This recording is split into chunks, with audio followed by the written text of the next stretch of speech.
സ്തോത്രം. ദൈവം നിങ്ങൾ ധാരാളമായിട്ട് അനുഗ്രഹിക്കട്ടെ. നമ്മളുടെ കുടുംബത്തിലൊക്കെ സ്തോത്രം നമ്മുടെ അമ്മമാരുടെയൊക്കെ സമ്പത്ത് ഒക്കെ തലമുറയ്ക്ക് കൈമാറി കൊടുക്കാറുണ്ട്.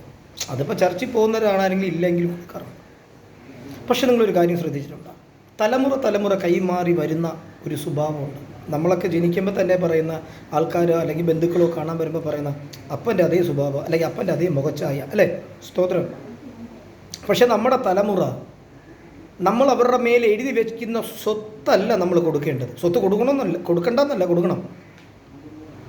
എത്രത്തോളം നിങ്ങൾ യേശുവിനെ പറഞ്ഞു കൊടുക്കുന്നുണ്ട്? ശമൂവേലിൻ്റെ അമ്മ ശമൂവേലിനോട് കർത്താവിനെ കുറിച്ച് പറഞ്ഞു കൊടുത്തപ്പോഴാണ് കുറച്ചുകൂടി ഉണ്ടാ അവൻ്റെ ശമൂവേലിൻ്റെ തലമുറ പഠിച്ചു നോക്കണം, മോശയുടെ തലമുറ പഠിച്ചു നോക്കണം. ഒന്ന് ചിന്തിക്കാൻ പറ്റും നമുക്ക്. മോശയുടെ 2 മക്കളുണ്ട്. അവരെവിടെയെന്ന് ഇതുവരെ ബൈബിൾ പകുതിയെ പറയുന്നുള്ളൂ, പിന്നെ പറയുന്നില്ല. പിന്നെ യോശുവയാണ്.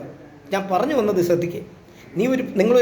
നിങ്ങളൊരു പാസ്റ്ററാണെങ്കിൽ നിങ്ങളിൽ മേൽ നിൽക്കുന്ന അഭിഷേകവും കഷ്ടതയും ദൈവവചനവും ആ പരിശുദ്ധാത്മാവിൻ്റെ ആ ഒരു പവറും നിങ്ങളുടെ മക്കൾക്ക് പറഞ്ഞു കൊടുക്കണം, തലമുറകൾക്ക് പറഞ്ഞു കൊടുക്കണം. സ്തോത്രം.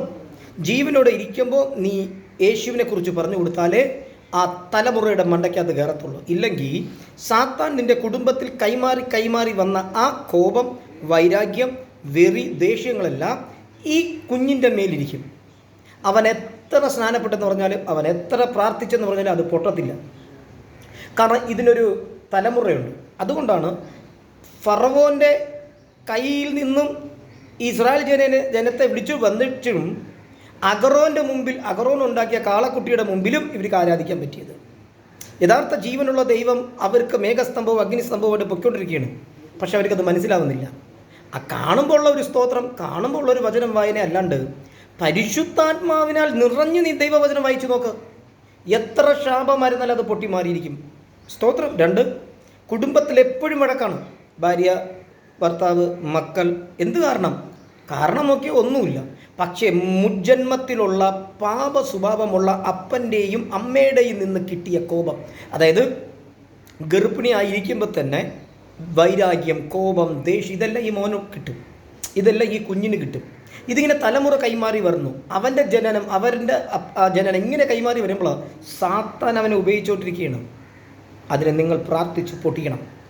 അടുത്ത തലമുറ പരിശുദ്ധാത്മാവ് നിറഞ്ഞതായി വരണം.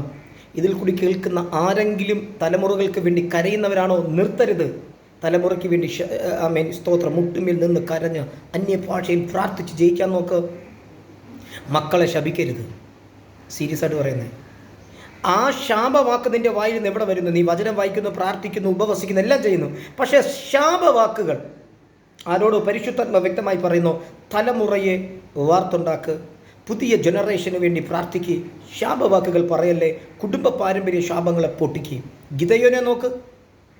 ഗിദെയോനോട് പരിശുദ്ധാത്മ പറഞ്ഞ എന്തുവാ? ദൈവം പറഞ്ഞ എന്തുവാ? നിൻ്റെ അപ്പൻ്റെ ബലിപീഠത്തെ ഇടിച്ചു പൊട്ടിക്കുക. പോ, ഈ ധൈര്യത്തോടെ പോ. കണ്ട, അത് നിനക്കൊരു തടസ്സം. ഇതിൽ കേൾക്കുന്ന നിങ്ങളോട് പറയുന്നു, നിങ്ങളൊരു പാസ്റ്ററാവാൻ, ഒരു പ്രാർത്ഥിക്കുന്ന വ്യക്തിയാവാം. തലമുറയ്ക്ക് വേണ്ടി പ്രാർത്ഥിക്കുക. ആ തലമുറ അതായത് വചനം കൊണ്ട് ആ തലമുറയിൽ വന്ന ശാപങ്ങളെ പൊട്ടിക്കുക. നിങ്ങളെ കൊണ്ട് പറ്റും.